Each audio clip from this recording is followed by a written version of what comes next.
ચલો ફેમિલી બધાને good morning, જય શ્રી કૃષ્ણ. તો જો આજે સવારના દૂધ કે પરોઠા કે એવું કાંઈ જ નથી. પરોઠાને તો મેં ઘણા વહેલા મૂકી દીધા, પણ આજે દહીં અને થેપલા હતા. કાંઈક તીખું તીખું ખાવાનું મન હતું. થેપલાનો લોટ બાંધેલો હતો તો મેં કીધું હાલો હું જ બનાવી લઉં.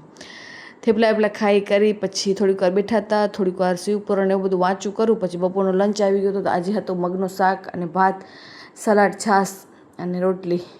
પછી અમારા જ્યાં કને હમણાં હું મમ્મીને રહે છે ને ત્યાં કને એકના દીકરી આવી છે. તો બધી વસ્તુ કહેવાય ને જ્યાં હમણાં બધું ભેગું કરીએ તો એ લોકોએ બધું ઘણું બધું લીધું હતું. તો મને એમ થયું ચાલો હું પણ ક્લિપ શેર કરું ને. આનામાંથી હું છે ને એક જબલો ગોતી હતી જે મને બહુ પસંદ આવ્યો પર્સનલી. તો ચલો મળી જશે ને તો હું તમારી સાથે શેર કરીશ આનામાં. અને આવું બધું જોવાની હવે મજા આવે છે. એમ થાય છે કે ટૂંક સમયમાં આપણે પણ બધું આવું ખરીદી કરવાની છે. તો મેં તો ચલો હું એક ક્લિપ લઈ લઉં. પછી બીજા બધેનું હોય એટલે આપણે એમ થાય કે મોટો બ્લોગ મેં નથી બનાવ્યો. મને એમ થાય કોકને કમ્ફર્ટેબલ જોઉં. જેમ કે આ જબલો હતો જે મને બહુ જ ગમતો હતો. એકદમ ક્વોલિટી વાઇઝ ને સરસ હતો. મેં તો ક્યાંથી લીધો છે એ પણ મેં તો પૂછી લીધો.